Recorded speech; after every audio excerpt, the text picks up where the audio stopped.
রোজ রোজ একঘেয়েমি ডিম কষা না খেয়ে তো দই দিয়ে ডিম কষার রান্নাটা একবার ট্রাই করে দেখতেই পারেন, দুর্দান্ত খেতে লাগবে।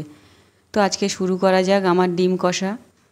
বাটা মশলা কিচেনে আপনাদের স্বাগত জানালাম। কেমন আছেন সবাই? তো ডিম কষা করার জন্য আমার যে যে উপকরণগুলো লাগবে আমি একটু দেখিয়ে দিই। তো সবার প্রথমে আমি কুকারে ডিমগুলোকে নিয়ে নেব আর একটু জল দিয়ে দেবো।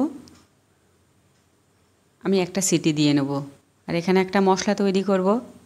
তার জন্য আমার এখানে লাগছে মৌরি, গোটা মৌরি। এখানে মৌরিটা আমি বেশি পরিমাণে নিয়েছি, আমার অন্যান্য রান্নায়ও লাগে। তো এদিকে বৃষ্টি হচ্ছে আর এদিকে আমার মৌরি ভাজাটাও চলছে।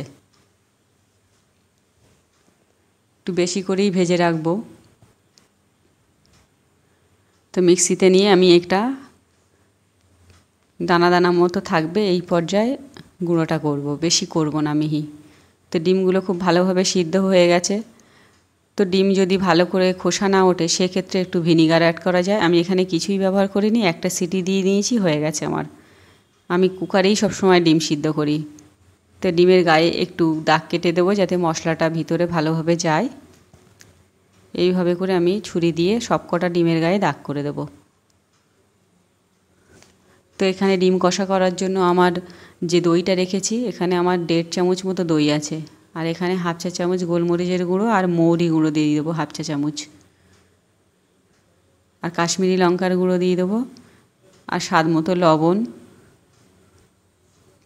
ধনিয়ার গুঁড়ো দেবো আমি। আর দেবো জিরা গুঁড়ো দিয়ে ভালো করে মাখিয়ে নেব। একটা চামচ দিয়ে ভালো করে দইয়ের সঙ্গে ফেটিয়ে নেব। তো এবার আমি ডিমগুলোকে ভেজে নেওয়ার জন্য একটা প্যান গরম করে তেল দিয়ে দেবো, 1/2 কাপ মতো তেল দিয়ে দেবো। আর এখানে তেলের মধ্যে একটু লবণ, 1 চিমটি হলুদ আর একটু কাশ্মীরি লঙ্কার গুঁড়ো দিয়ে দিলাম কালারের জন্য। দেবার পর আমি ডিমগুলোকে ঢেলে দেব। আমি এখানে ডিমগুলো হালকা করে ভাজবো, বেশি ভাজবো না। ডিম বেশি শক্ত হয়ে গেলে ভালো লাগে না, একটু হালকা করেই ভেজে তুলে নেব। ভাজা হয়ে গেছে, তুলে নিলাম। ওই একই তেলে আমি গোটা গরম মশলা ফোড়ন দেব। তার জন্য তেজপাতা, 3টে এলাচ আর একটা স্টারের হাফ ভেঙে নিয়েছি। আর কাঁচা লঙ্কা কুচি দিলাম, দিয়ে অ্যারোমা বের হওয়া অবধি আমি ভাজবো। তো এখানে পেঁয়াজ বাটাটা দিয়ে দেবো। এখানে একটা বড় সাইজের পেঁয়াজ বেটে নিয়েছি, সেটাকে ভালোভাবে মিশিয়ে দেবো তেলের সঙ্গে। আদা রসুনের পেস্টটা দিয়ে দেবো। এখানে আমার 1 টেবিল চামচ পরিমাণের আদা রসুনের পেস্ট আছে, ভালোভাবে মিশিয়ে দেবো।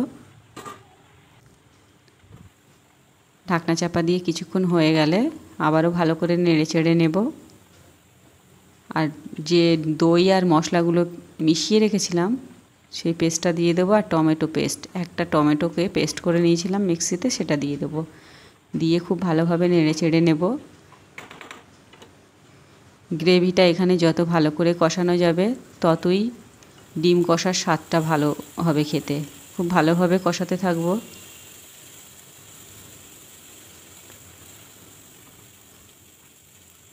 এখানে একটু মিক্সি ধোয়া জল দিয়ে দেবো, দিয়ে ভালোভাবে নেড়ে চেড়ে মিশিয়ে দেব।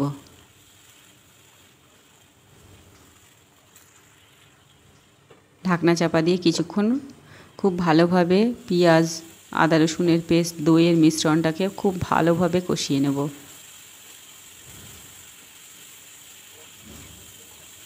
তো এখানে তেলটা পুরো ভেসে এসছে, মানে কষানো হয়ে গেছে আমার।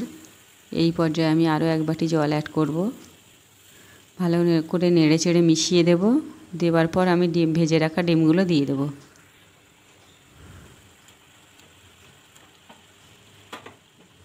খুব ভালোভাবে নেড়ে চেড়ে মিশিয়ে দেব। ডিমটা যেহেতু আমি কষা কষা করব, সেই জন্য এখানে আমি বেশি জল দিইনি। ঢাকনা চাপা দিয়ে মিডিয়াম হিটে কিছুক্ষণ রান্না করব। 1 পিঠ হয়ে গেলে অপর পিঠটা একটু পাল্টে দেব, যাতে মশলাটা অপর পিঠেও ভালোভাবে লেগে যায়।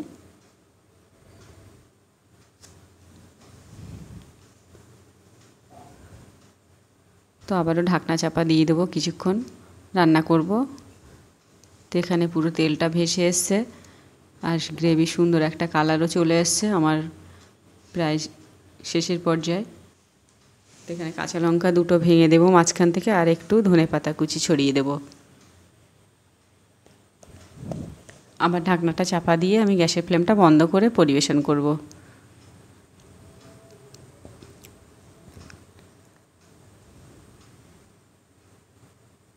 তো এখানে আমার ডিম কষা রেডি। তো এই রেসিপিটা ফলো করে একবার ট্রাই করবেন, একবার হলেও। দুর্দান্ত খেতে লাগে, একদম অনুষ্ঠান বাড়ির মতো স্বাদ পাবেন।